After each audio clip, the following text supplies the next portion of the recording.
बिस्मिल्लाहिर्रहमानिर्रहीम। तमाम देखने वाले स्टूडेंट्स को मोहम्मद नुमान अंजुम की तरफ से अस्सलाम वालेकुम। स्टूडेंट्स, आज हम लोग स्टार्ट कर रहे हैं जी अपना क्वेश्चन नंबर 21। क्वेश्चन नंबर 21 की आपके पास स्टेटमेंट है। आपके पास इसके तीन पार्ट्स दिए हुए हैं।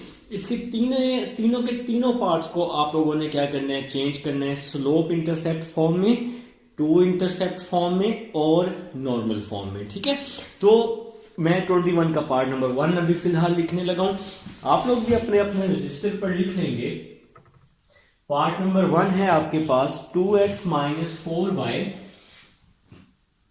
2x minus 4y plus 11 is equal to 0।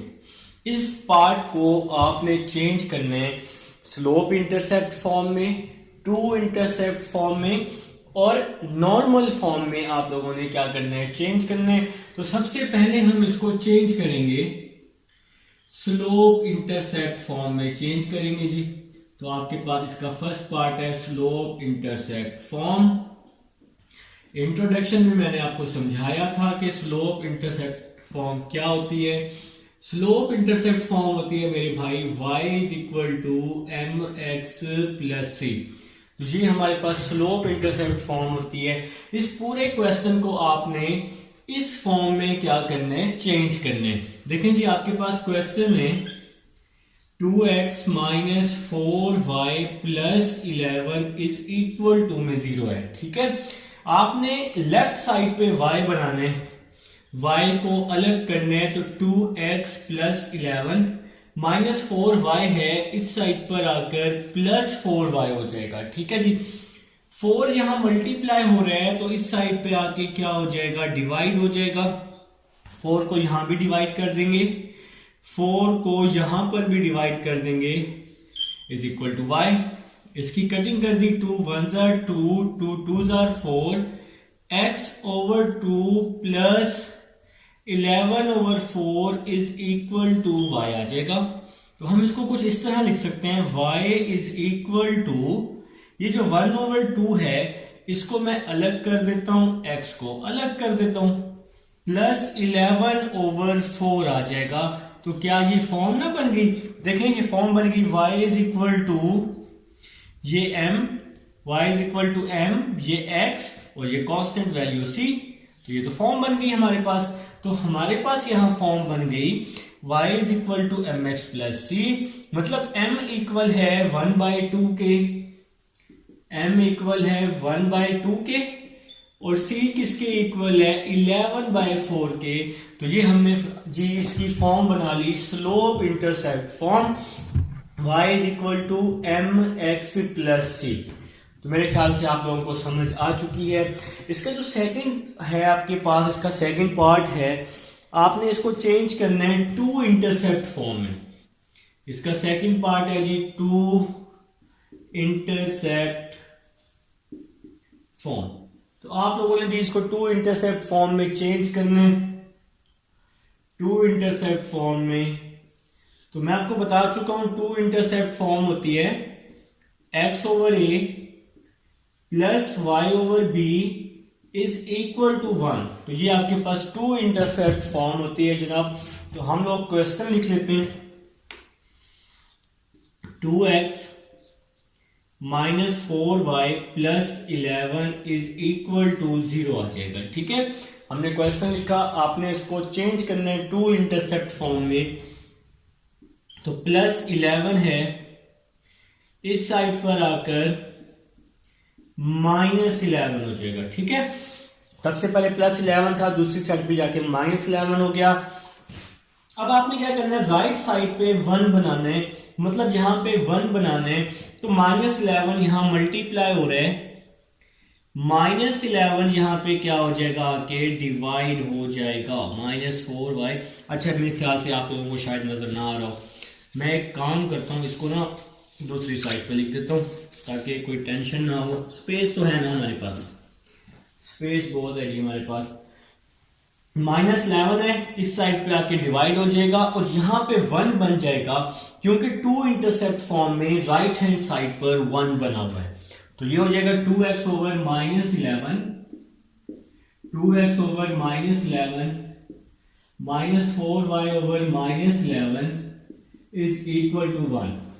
तो भाई -11 यहाँ मल्टीप्लाई था ना, तो इसको मैंने दोनों साइड पे डिवाइड कर दिया। डिवाइड इसलिए किया क्योंकि यहाँ 2 इंटरसेप्ट फॉर्म में राइट साइड पे 1 बना हुआ था। हमने यहाँ पर 1 बनाने की पहले कोशिश की है। इसके बाद जरा समझनी है बात कि x के साथ यहाँ कोई भी वैल्यू नहीं है, x के साथ कोई वैल्यू नहीं है ना, तो हमने यहाँ x के साथ 2 है, x के साथ कुछ भी ना हो तो इस 2 को नीचे डिवाइड कर देंगे तो 11 ओवर 2 हो जाएगा, माइनस और माइनस प्लस हो जाएगा, y 11 ओवर 4 हो जाएगा। 4 को इसके नीचे यहाँ पे इसके नीचे डिवाइड कर देंगे, इसके नीचे डिवाइड कर देंगे, इज इक्वल टू 1 बन जाएगा। ये फॉर्मूला बन गई x over a plus Y over b is equal to 1। तो आप लोगों ने क्या किया, यहाँ पे x के साथ जो वैल्यू थी उसको आप लोगों ने खत्म कर दिया, उसको मतलब डिवाइड कर दिया। तो ये वाली पूरी वैल्यू a के इक्वल है और ये वाली पूरी वैल्यू b के इक्वल है। तो b is equal to 11 over 4। तो ये थी आपके पास 2 इंटरसेक्ट फॉर्म थी। तो बस आप लोगों ने कोशिश करनी है राइट हैंड साइड पर सबसे पहले 1 बनाना है, क्योंकि x over a plus Y over b is equal to 1 है हमारे पास। ठीक है मेरे भाई। उसके बाद फिर आप लोगों ने इसको x के साथ वाली वैल्यू को खत्म कर देना है। तो 2 को आप नीचे ले जाएंगे डिवाइड में, तो वो वैल्यू खत्म हो जाएगी। तो ये 2 इंटरसेप्ट फॉर्म बन जाएगी। अब हम लोग चलते हैं नॉर्मल फॉर्म की तरफ। इसको हम लोग करते हैं रेज कर देते हैं। आप लोग उम्मीद है नोट कर रहे हैं मेरे साथ साथ। तो अब हम लोग जी नॉर्मल फॉर्म की तरफ चलेंगे। नॉर्मल फॉर्म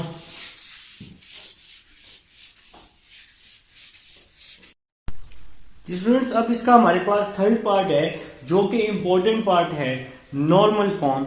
नॉर्मल फॉर्म की मैं यहाँ हेडिंग लिख चुका हूं।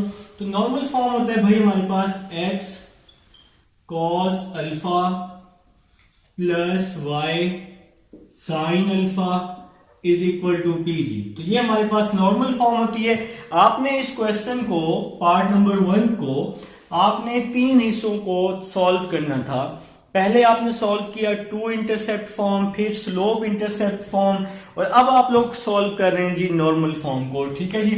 तो अब हमने लिखा जी इसके नीचे क्वेश्चन लिखा 2x minus 4y plus 11 is equal to 0 आ जाएगा। ठीक है। आपने क्या करना है, राइट हैंड साइड पे पहले p बना लेना है। तो हम लोग p बना लेते हैं, मतलब कांस्टेंट वैल्यू, लेकिन p जो है वो पॉजिटिव है। तो p को पॉजिटिव बनाने की कोशिश करते हैं। इस कांस्टेंट को पॉजिटिव ही रहने देंगे।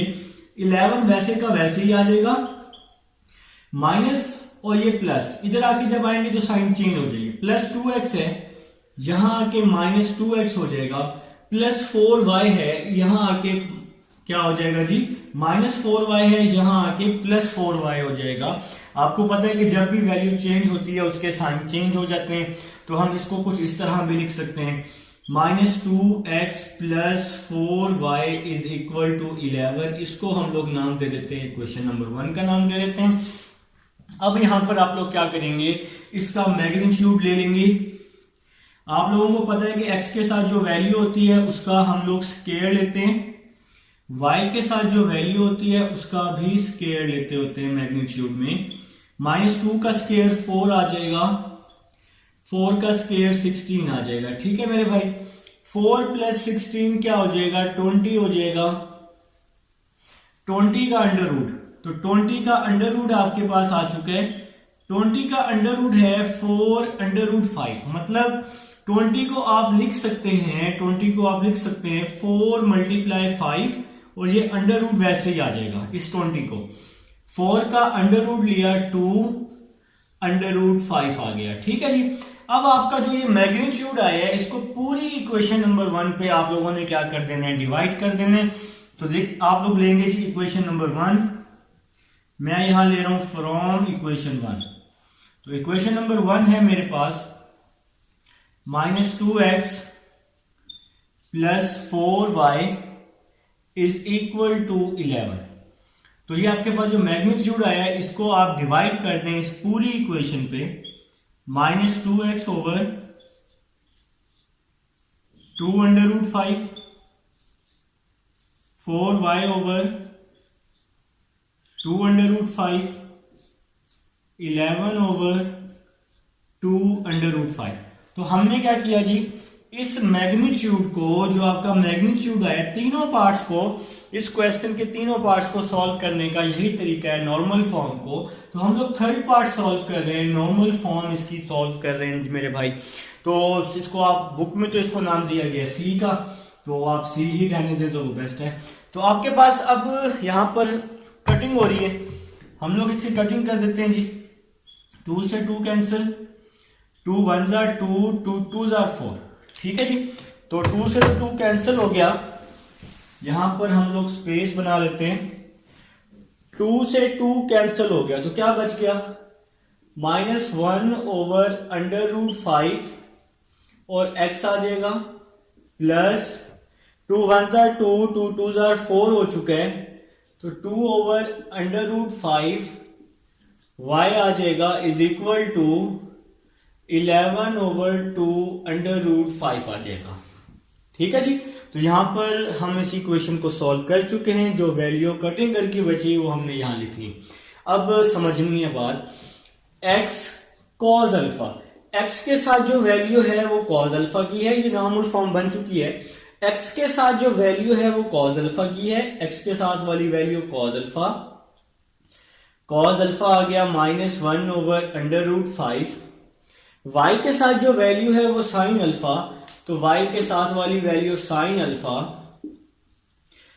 Alpha is equal to 2 over √5। तो x cos alpha, y sin alpha is equal to p। तो जो राइट हैंड साइड पे वैल्यू है वो p की है, तो p आ जाएगा 11 ओवर 2 √5 आ जाएगा। तो हम लोगों ने यहां पर वैल्यूज लिख दी हैं, नॉर्मल फॉर्म इंपॉर्टेंट है, ये पेपर में पूछ सकता है। हम लोग अब एक काम करते हैं, आप लोगों ने अल्फा फाइंड करना है, तो आप लोगों ने जो अल्फा फाइंड करना है वो हमेशा कॉस से फाइंड करना है, ठीक है। कॉस अल्फा आ जाएगा is equal to -1 over √5। Cos इस साइड पे आके इनवर्स हो जाएगा, कॉस इनवर्स -1 ओवर √5 आ जाएगा, ठीक है जी। तो अब आप लोग कॉस इनवर्स -1 ओवर √5 निकाल लेंगे, शिफ्ट दबाएंगे, कॉस इनवर्स दबाएंगे और साथ में -1 √5 लिख लेंगे मेरे भाई, और ब्रैकेट भी क्लोज करेंगे। ये वैल्यूज आपको निकालना आती हैं, ठीक है। तो आपके पास इसका आंसर आ रहा है जी, एग्जैक्ट आंसर 116 डिग्री। अल्फा का आंसर आ रहा है 116 डिग्री 33 मिनट। तो ये आपके पास अल्फा आ चुका है, आप कैलकुलेटर पे ये वैल्यू निकाल सकते हैं। अब अल्फा आ चुका है, अब आप लोग अपनी नॉर्मल फॉर्म लिखेंगे। ये आपके पास p की वैल्यू आ चुकी है जो हमें जरूरत थी। अब आप लोग नॉर्मल फॉर्म लिखेंगे, x cos alpha plus y sin alpha is equal to p। x cos alpha क्या है 116 degree 33 minute plus y sin alpha की जगह 116 degree 33 minute is equal to p। तो ये क्वेश्चन जी आपका सॉल्व हुआ। मैंने सॉल्व किया 21 का पार्ट नंबर 1 सॉल्व किया था, जिसको मैंने आपको स्लोप इंटरसेप्ट फॉर्म में, टू इंटरसेप्ट फॉर्म में और नॉर्मल फॉर्म में आपको मैंने सॉल्व करके दिखाया है। अब मैं इसका नेक्स्ट पार्ट आपको सॉल्व करके दिखाता हूँ, इसका सेकंड पार्ट 21 का। उम्मीद है, और मुझे बहुत उम्मीद है, इंशाल्लाह आपको समझ आएगी, ठीक है। इसको मैं रेज कर देता हूँ मेरे भाई।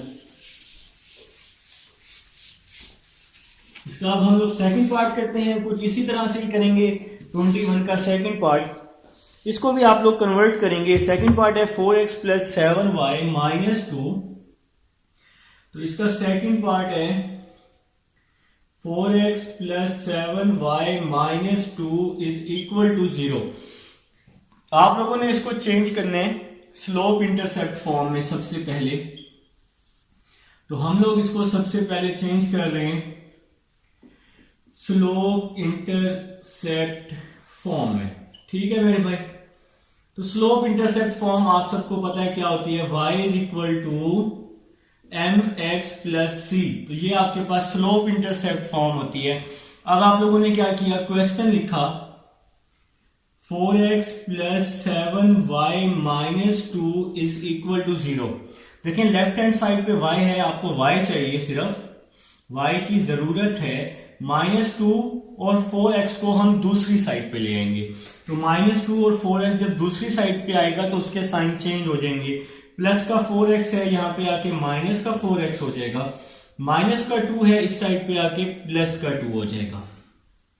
देखें y के साथ कुछ भी नहीं है यहाँ पर, तो यहाँ पे तो 7 है, तो इस 7 को हम लोग यहाँ डिवाइड कर देंगे क्योंकि यहाँ मल्टीप्लाई हो रहा है।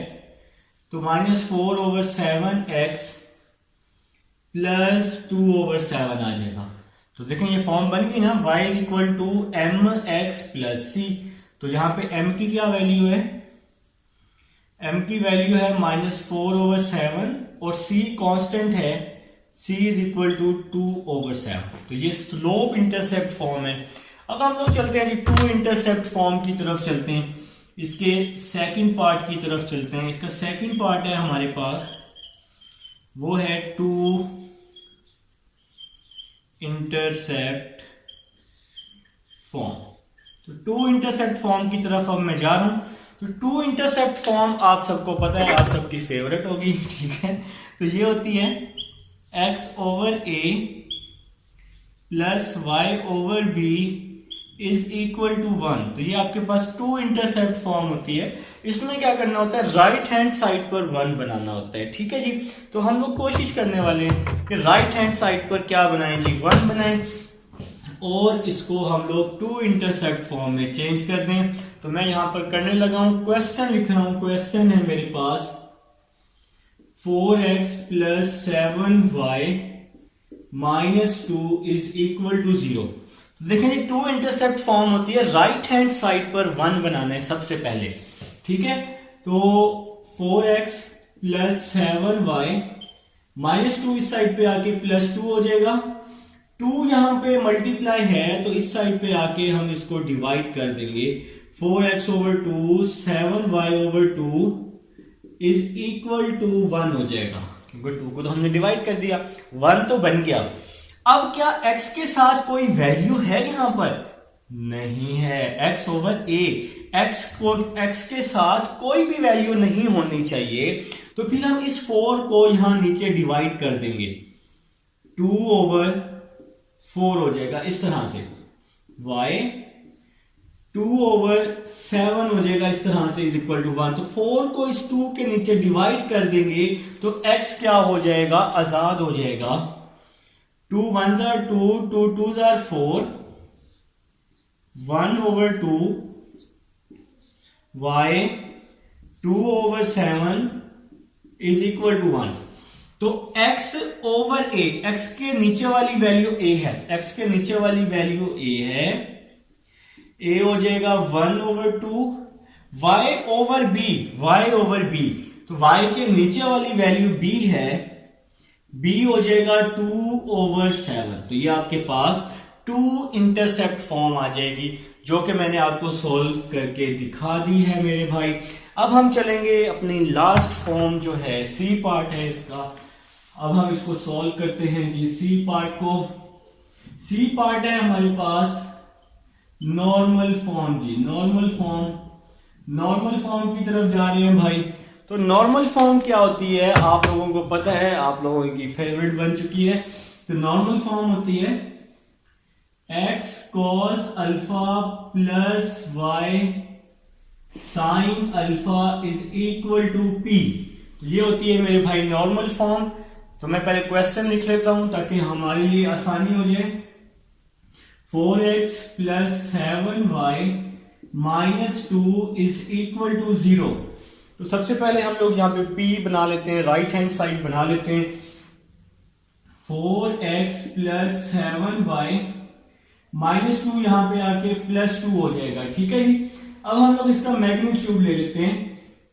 x के साथ जो वैल्यू होती है उसका स्क्वायर, y के साथ वाली वैल्यू का स्क्वायर, और ऊपर क्या लेते होते हैं, अंडर रूट। तो आप लोगों ने मैग्नीट्यूड लेना है। इस तरह से करने के बाद इसके तीनों पार्ट्स में, ठीक है जी। ये क्वेश्चन नंबर 1 बन जाएगी। ये 1 लिखा हुआ है 1। 4 का स्क्वायर 16 हो जाएगा, 7 का स्क्वायर 49 हो जाएगा। 49 प्लस 16 क्या होता है? 65 होता है, ठीक है। अच्छी मैथ है ना मेरी।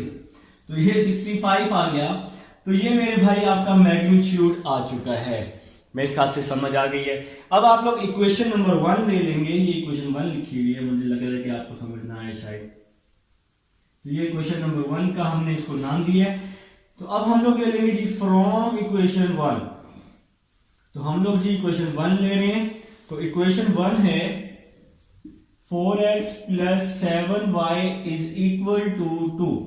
अब जो ये मैग्नीट्यूड आया है जो आपने फाइंड किया है, इसको आप लोग डिवाइड कर देंगे इस पूरी इक्वेशन के नीचे, अंडर रूट 65, ठीक है जी। तो जो भी मैग्नीट्यूड आएगा उसको बस आपने इक्वेशन के नीचे क्या कर देना है? डिवाइड कर देना है इक्वेशन नंबर 1 के नीचे। तो अपनी तो नॉर्मल फॉर्म बन गई। तो x cos अल्फा, x के साथ जो वैल्यू है पूरी वो cos अल्फा की है, तो 4 ओवर अंडर रूट 65। तो ये x के साथ वाली पूरी वैल्यू cos की है 4 ओवर अंडर रूट 65। y के साथ वाली वैल्यू sin की है, तो sin अल्फा आ जाएगा 7 over under root 65। x cos alpha plus y sin alpha is equal to p, और इज इक्वल टू के साथ वाली वैल्यू राइट साइड वाली वैल्यू p की है, तो p हो जाएगा 2 ओवर अंडर रूट 65 हो जाएगा। आसान है ना? सिंपल मैग्नीट्यूड लेके इक्वेशन नंबर 1 पे डिवाइड कर दोगे, आंसर आ जाएगा। x के साथ जो भी कांस्टेंट वैल्यू होगी वो cos की, देखो ना x cos अल्फा, y के साथ जो भी कांस्टेंट वैल्यू होगी वो sin की, और राइट साइड जो होगा वो p होगा, ठीक है। तो अभी आपको देर है, ये क्वेश्चन कंप्लीट नहीं हुआ, फॉर्म तो बन गई। अल्फा फाइंड करना है, तो अल्फा हम यहां से फाइंड कर लेंगे। कॉस यहां आके क्या हो जाएगा? इनवर्स हो जाएगा। कॉस से फाइंड करना है अल्फा हमेशा, तो कैलकुलेटर, तो शिफ्ट दबा के कॉस इनवर्स करेंगे। ये मेरा कैलकुलेटर ना जब मौका होता है ना, इसने मर मर के काम करना होता है जब इसकी जरूरत पड़ती है। तो आजा भाई आजा। अल्फा आ जाएगा 60 डिग्री, अल्फा आ जाएगा 60 डिग्री 15 मिनट, अल्फा आ जाएगा 16 डिग्री 15 मिनट। तो इसको अब हम लोग सॉल्व कर चुके हैं। कॉस शिफ्ट दबा के कॉस इनवर्स दबाएंगे और 4 ओवर अंडर रूट 65 करेंगे, तो अल्फा की वैल्यू आ जाएगी, और अल्फा की वैल्यू इस इक्वेशन में पुट कर देंगे जो आपकी नॉर्मल फॉर्म है। तो x cos अल्फा, तो अल्फा की क्या वैल्यू आई है? 60 degree 15 minute plus y sine alpha. तो अल्फा की क्या वैल्यू आई है? 60 degree 15 minute is equal to में p आ जाएगा, और ये क्वेश्चन आपका हुआ सॉल्व। तो ये थी जी मेरे भाई इसकी नॉर्मल फॉर्म थी, मेरे ख्याल से समझ आ चुकी है। अब हम लोग इसके थर्ड पार्ट की तरफ चलते हैं। जहां से समझ ना आए आप लोग क्या करेंगे, वीडियो को बैक करके देख लेंगे। इंशाल्लाह सारे पार्ट, इसके तीनों पार्ट करवाऊंगा, ये तीनों इंपॉर्टेंट पार्ट्स हैं, तो काफी लोगों को इशू होता है, तो मैं इंशाल्लाह इसके तीनों पार्ट आप लोगों को करवाऊंगा मेरे भाई। तो फिर जो पार्ट फिर रह जाता है फिर आप लोग कह देते हैं कि सर कोई इशू हो तो मेरे साथ आप लोग लाजमी डिस्कस कर लिया करें ना, ठीक है, ताकि हम लोग उसको साथ साथ कवर करते जाएं। तो इसका थर्ड पार्ट है और लास्ट पार्ट है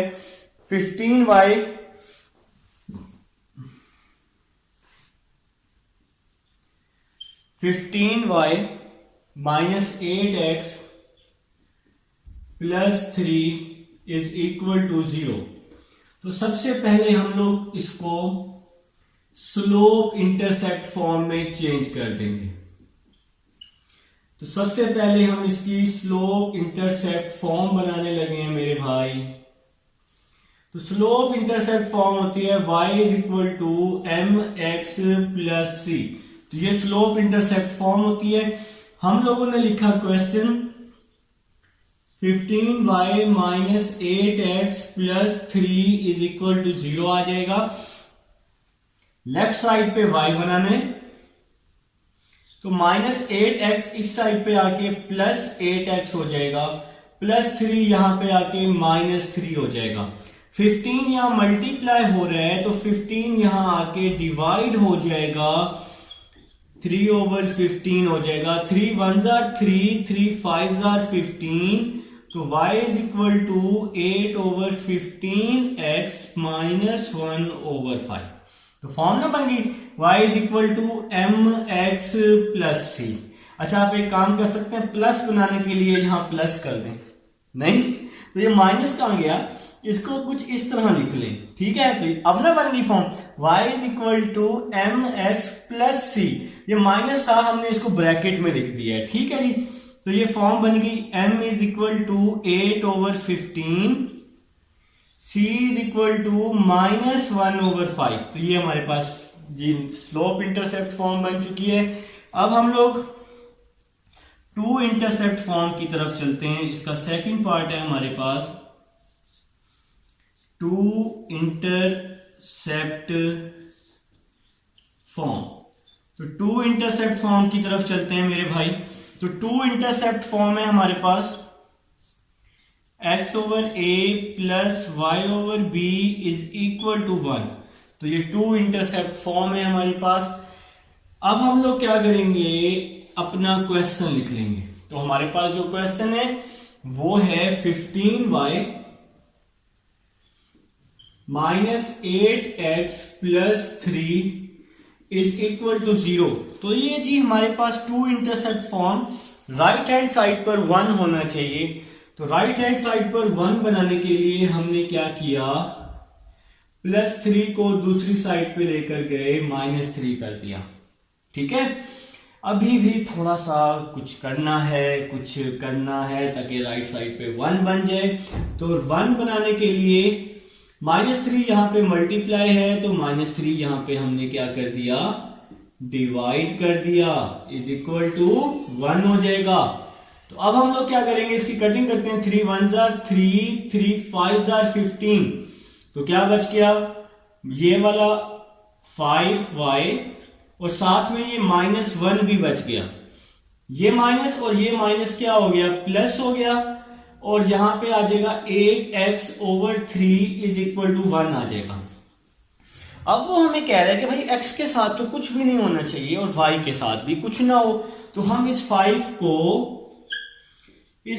को इसके नीचे यूं डिवाइड कर देंगे, ठीक है। इसी तरह इस x के साथ वाली वैल्यू को यहां पर इस तरह से डिवाइड कर देंगे और इज इक्वल टू 1 कर देंगे, ठीक है जी। x और y को आजाद कर दी है। अब हम एक काम करते हैं, x वाली वैल्यू को पहले लिख लेते हैं 3/8, y वाली वैल्यू को बाद में लिख लेते हैं माइनस 1/5 इज इक्वल टू 1। तो x/a, तो a की वैल्यू है 3/8, y/b, तो b की वैल्यू है माइनस 1/5। तो ये आपके पास सॉल्व हो गई टू इंटरसेप्ट फॉर्म। अब जी हमारे पास लास्ट है और इंपॉर्टेंट है नॉर्मल फॉर्म। जी आप सबकी फेवरेट नॉर्मल फॉर्म, जी नॉर्मल फॉर्म की तरफ चल रहे हैं। नॉर्मल फॉर्म होती है x cos alpha plus y sin alpha is equal to p। तो ये नॉर्मल फॉर्म है जी हमारे पास। अब आप लोगों ने क्या किया, क्वेश्चन ले लिया। क्वेश्चन है 15y minus 8x plus 3 is equal to 0। तो ये हमारे पास क्वेश्चन है, आपने इसको नॉर्मल फॉर्म बनाना है। तो नॉर्मल फॉर्म के लिए हम 8x को पहले लिख लेते हैं क्योंकि x पहले है, 15y को बाद में लिख लेते हैं, प्लस 3 है और इसको प्लस 3 ही लिख लेते हैं इज इक्वल टू 0। नजर आ रहा है प्लस 3। एक तो मुझे बड़ी टेंशन होती है, कुछ लोगों की नजर बड़ी वीक होती है, वो नजर नहीं आता। अच्छा जी, अब हम लोग ना राइट हैंड साइड पे p बनाने की कोशिश करते हैं और p तो बनाना भी पॉजिटिव है। तो 3 is equal to minus 8x है, यहां पे प्लस 8x हो जाएगा। 15y है, यहाँ के -15y हो जाएगा। तो अब हमें यहाँ पर जरूरत पड़ेगी, अच्छा इसको हम तरतीब दे देते हैं, 8x -15y is equal to 3। इसको आपने पॉजिटिव बनाना होता है, राइट हैंड साइड को हमेशा पॉजिटिव बनाना होता है। अब मैंने बताया था कि आपने इसका क्या लेना है, मैग्नीट्यूड ले लेना है, x के साथ वाली वैल्यू का स्क्वायर, y के साथ वाली वैल्यू का स्क्वायर ले लेना है। 8 का स्क्वायर 64, 15 का स्क्वायर 225। अब आप इसको ऐड कर लें तो ये 289 आ रहा है जी मेरे पास। 289 को आप लोग अंडर रूट समेत 17 लिख सकते हैं, ठीक है, अंडर रूट 289 17, ठीक है जी। 289 का अंडर रूट 17 आ जाएगा। तो ये तो सॉल्व हो गया जी। तो ये था, नहीं सॉल्व हुआ है ना, तो आप लोगों ने रोक लिया मुझे। तो जो मैग्नीट्यूड आएगा उसको आप लोग डिवाइड कर देंगे पूरे इक्वेशन नंबर 1 पे, ठीक है जी। तो यहां पर आप लोग ले लेंगे फ्रॉम इक्वेशन 1, तो 17 को आप डिवाइड कर देंगे 8/17 x -15/17y is equal to 3/17 आ जाएगा। तो जो भी मैग्नीट्यूड आता है उसको आप लोग इक्वेशन नंबर 1 पे क्या कर देते होते हैं, डिवाइड कर देते हैं। अब आप लोगों को पता है कि x के साथ वाली जो वैल्यू होती है वो cos की होती है, और y के साथ वाली वैल्यू किस चीज की होती है, साइन की होती है, ठीक है। अब इसके बाद आप लोग सिंपल क्या करेंगे, इसका एंगल जो है वो फाइंड आउट कर लेंगे। अभी आपको पता है कि x के साथ ये वैल्यू cos अल्फा की है, cos अल्फा की है, चलिए मैं ही कर देता हूं 8/17। y के साथ ये वैल्यू साइन अल्फा की है, साइन अल्फा आ जाएगा -15/17, और ये जो वैल्यू है ये p की है राइट साइड पे, p आ जाएगा 3/17। x cos alpha y sin alpha is equal to p, ये इज इक्वल टू वाली वैल्यू p की है। अब यहां से आप लोग अल्फा फाइंड कर लेंगे, cos यहां के इनवर्स हो जाएगा 8/17 हो जाएगा। कैलकुलेटर उठाएंगे, शिफ्ट दबाएंगे, cos इनवर्स दबाएंगे, 8 डिवाइडेड बाय 17 कर देंगे, ओके कर देंगे, डिग्री मिनट में कन्वर्ट करेंगे, और अल्फा आ जाएगा 61 डिग्री 55 मिनट आ जाएगा। तो आपका एंगल आ चुका है। अब आप लोगों ने क्या करना है, सिंपल इसको नॉर्मल फॉर्म में पुट कर देना है अल्फा की वैल्यू को। तो x के बाद है cos के बाद है अल्फा, अल्फा की वैल्यू है 61 डिग्री 55 मिनट, फिर plus y sine alpha, alpha की वैल्यू है 61 degree 55 minute is equal to में p आ जाएगा, और ये क्वेश्चन हुआ सॉल्व। तो मेरे ख्याल से समझ आ चुकी है क्वेश्चन नंबर 21 की, और समझ आ ही चुकी है। अब हम अपना टाइम वेस्ट नहीं करेंगे और 22 की तरफ चलेंगे। 22 बहुत ही आसान क्वेश्चन है और कुछ एक्स्ट्रा ही आसान है, कोई मुश्किल नहीं है उसमें। 22 में सिंपल आप लोगों ने चेक करना है। अभी बताता हूं, मैं जरा बोर्ड रेस कर लूं, फिर आपको बताऊंगा कि क्या चेक करना है। घबराना नहीं है बस, ठीक है जी, घबराना नहीं है। चलिए जी 22 की तरफ चलते हैं। वो क्या है जी, आपने बताना है कि जो आपके पास गिवन इक्वेशन है ये पैरेलल है, परपेंडिकुलर है, या कुछ भी नहीं है। देखें जी, आपके पास 22 का पार्ट नंबर 1 है, L1 2x plus y minus 3 is equal to 0 -3, और L2 है आपके पास 4x plus 2y minus 5 plus 5 is equal to 0। तो पहले आप लोगों ने लाइन का स्लोप फाइंड करना है। लाइन का स्लोप फाइंड करने का फार्मूला होता है -a/b होता है जी, सिंगल लाइन, ये एक लाइन है ना, तो ये फार्मूला होता है स्लोप फाइंड करने का लाइन का -a/b। तो अगर आप स्लोप फाइंड करते हैं, स्लोप ऑफ L1, अगर आप L1 का स्लोप फाइंड करते हैं, जिसको मैं M1 का नाम दे रहा हूं, स्लोप को रिप्रेजेंट करते हैं M1 से। आप लोगों को इस चीज का पता है कि x के साथ जो वैल्यू होती है वो a की होती है, y के साथ 1 है तो y के साथ जो वैल्यू होती है वो b की होती है। ठीक है, तो फार्मूला क्या होता है, -a/b होता है। तो a की क्या वैल्यू है 2 है और b की क्या वैल्यू है 1 है। तो -2 को 1 पे डिवाइड किया तो -2 आ जाएगा। तो ये हमारे पास स्लोप ऑफ L1 आ जाएगा। अभी मैंने आपको L1 के पॉइंट्स निकाल के दिखाए हैं, अब मैं आपको L2 के पॉइंट्स निकाल के दिखाता हूं। ठीक है जी, तो आप लोग यहां लिखेंगे स्लोप ऑफ L2 M2। तो लाइन का स्लोप का फार्मूला मैंने अभी बताया -a/b होता है। तो L2 का स्लोप निकाल रहे हैं, x के साथ जो वैल्यू होती है वो a की होती है तो a = 4 है। y के साथ जो वैल्यू होती है वो b की होती है, b = 2 है हमारे पास। तो हमने जी यहां फार्मूला लिख दी है -a/b। तो a की क्या वैल्यू है 4, b की क्या वैल्यू है 2, तो b की जगह 2 पुट किया और ये वाला माइनस भी आ गया। 2 1 2 2 2 4, तो M2 का क्या आंसर आ गया -2 आ गया। तो अब मैंने आपको स्लोप निकाल के दिखा दिए हैं। क्या ये दोनों स्लोप आपस में इक्वल हैं? तो बिल्कुल इक्वल है।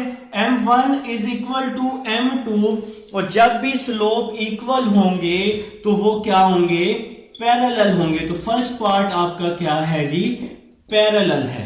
अगर हम इन दोनों को मल्टीप्लाई करें और आंसर -1 आए तो वो क्या होंगे, परपेंडिकुलर होंगे। अब मैं इसका सेकंड पार्ट आपको करके दिखाता हूं, 2-3 पार्ट मैं आपको करके दिखा देता हूं, बाकी पार्ट आप लोग मुझे करके दिखाएंगे। ठीक है, तो एक और पार्ट करके दिखा देता हूं। चलिए थर्ड पार्ट करके दिखाता हूं, आप लोगों से भी तो कुछ ना कुछ करवाना है ना मेरे भाई। तो थर्ड पार्ट नहीं सेकंड पार्ट करवाता हूं। आप लोग घबरा जाएंगे सेकंड पार्ट में, मुझे लग रहा है, पता नहीं क्यों लग रहा है। सेकंड पार्ट है 3y = 2x + 5। ठीक है जी, और दूसरी इक्वेशन है 3x + 2y - 8 = 0। तो ये दो इक्वेशन हैं, इसका आपने बताना है कि पैरेलल है, परपेंडिकुलर है या कुछ भी नहीं है। तो पहले हम L1 बना लेते हैं, +3y इस साइड पे आके -3y हो जाएगा। तो +3y यहां आके -3y और ये +5 आ जाएगा। ठीक है, और L2 क्या आ रहा है, L2 है 3x + 2y - 8। तो ये आपके पास L2 है। तो पहले आप स्लोप फाइंड कर लें L1 का। तो स्लोप ऑफ L1, तो इसको हम M1 का नाम दे रहे हैं। फार्मूला होता है -a/b। तो मैंने आपको बताया x के साथ जो वैल्यू होती है वो a की होती है। तो x की साथ वाली वैल्यू a है, तो a है 2, a की जगह मैंने पुट किया 2/b। y के साथ वाली वैल्यू b होती है, तो b की वैल्यू है -3। माइनस से माइनस क्या हुआ, कैंसल हो गया। M1 आ गया 2/3 आ गया जी, M1 आ गया 2/3। अब हम स्लोप ऑफ L2 फाइंड कर लेते हैं। स्लोप ऑफ L2, तो सेकंड लाइन का स्लोप फाइंड कर रहे हैं। फार्मूला लिखा -a/b। x के साथ वाली वैल्यू a होती है, x के साथ a, तो a की वैल्यू है 3, a की जगह 3 पुट किया। y के साथ वाली वैल्यू b होती है, तो y के साथ b है, तो b की वैल्यू 2 है, तो 3/2। M2 आ गया हमारे पास -3/2 आ गया जी। क्या ये स्लोप आपस में इक्वल हैं? इक्वल नहीं है ना, ये 2/3 है, ये -3/2 है, इक्वल तो नहीं है, तो ये तो पैरेलल ना हुए। हम परपेंडिकुलर चेक कर लेते हैं कि क्या इसका आंसर परपेंडिकुलर हो सकता है। तो M1 और M2 को मल्टीप्लाई कर लेते हैं, 2/3 -3/2। परपेंडिकुलर चेक करने के लिए आप लोग क्या करते होते हैं, मल्टीप्लाई करते होते हैं। 3 से 3 गया, 2 से 2 गया, क्या बच गया, 1 बच गया। और साथ में ये वाला माइनस भी बच गया, तो यहां पे लिख लेंगे -1। तो जब भी आंसर -1 होता है तो वो क्या होता है, परपेंडिकुलर होता है। तो यहां पे आप लोग लिख लेंगे परपेंडिकुलर। ठीक हो गया जी, मेरे ख्याल से समझ आ चुकी है। एक और पार्ट करवाऊंगा जी, एक और पार्ट करवाऊंगा, 3 पार्ट करवाऊंगा। 2 पार्ट आप लोग मुझे बताओगे, अगर आपसे नहीं होंगे तो मैं दोबारा से वो 2 पार्ट की वीडियो भी बना के डाल दूंगा। ठीक है, घबराना नहीं है। तो इंशाल्लाह वो रिमेनिंग 2 पार्ट हो जाएंगे। तीसरा थर्ड पार्ट मैं करवाने लगा हूं। थर्ड पार्ट है जी L1 दे रहा हूं जी, थर्ड पार्ट 4x + 2y -1 और L2 है x - 2y -7। तो L1 और L2 आ चुका है हमारे पास। हम लोग चेक करने वाले हैं, क्या चेक करने वाले हैं कि इसका स्लोप क्या आता है हमारे पास। तो हम लोग स्लोप ऑफ L1 चेक कर लेते हैं। सबसे पहले स्लोप ऑफ L1 को m1 -a/b, तो x के साथ वाली वैल्यू a होती है, a आ जाएगा 4, y के साथ वाली वैल्यू b होती है 2 आ गया, 2 1s are 2, 2 2s are 4, तो m1 आ रहा है जी -2 आ रहा है। ठीक हो गया जी, m1 आ गया जी -2। अब हम इसका सेकंड लाइन का स्लोप चेक कर लेते हैं। स्लोप ऑफ L2 चेक कर लेते हैं। फार्मूला आ रहा है -a/b, x के साथ वाली वैल्यू a होती है, तो यहां x के साथ 1 है तो a की जगह 1, y के साथ वाली वैल्यू b होती है तो b की जगह -2, या y के साथ -2 है तो -2 आ जाएगा b की वैल्यू। माइनस से माइनस कट गया, m2 आ गया 1/2 आ गया जी। m2 क्या आ गया 1/2। क्या इन दोनों का स्लोप इक्वल है? नहीं है। m1 और m2 इक्वल नहीं है, तो ये पैरेलल नहीं है। अब हम इसका परपेंडिकुलर चेक कर लेंगे और आपने लाजमी चेक करना है जी। अगर पैरेलल नहीं होगा तो फिर परपेंडिकुलर चेक करना है। तो m1 का क्या आंसर आया है -2, m2 का क्या आंसर आया है 1/2, 2 से 2 कैंसिल, तो ये माइनस और ये 1, तो ये तो परपेंडिकुलर है। तो ये है जी आपके पास पार्ट नंबर 3 है। उम्मीद है जी आप लोगों को समझ आई है। अगर फॉर एग्जांपल ये हम इसको मल्टीप्लाई करते और ये परपेंडिकुलर भी ना बनता तो फिर ये नाइदर पैरेलल नॉर परपेंडिकुलर होता। मैंने कोशिश की कि मुझे कोई एक पार्ट मिल जाए इस तरह का जहां पे ये ना पैरेलल हो और ना ही परपेंडिकुलर हो। अब तो ये आपके जिम्मे हो गए जी, लास्ट वाले दोनों पार्ट आपके जिम्मे हो गए हैं। अगर नहीं होगा तो आप लोग मुझे बताएंगे, मैं दोबारा से इन लास्ट 2 पार्ट्स की क्वेश्चन नंबर 22 की वीडियो बना के आपको दे दूंगा इंशाल्लाह। आप लोग मुझे इसका लाजमी बताइएगा कि सर लास्ट 2 पार्ट हुए हैं या नहीं हुए। मिलते हैं नेक्स्ट लेक्चर में। अल्लाह हाफिज।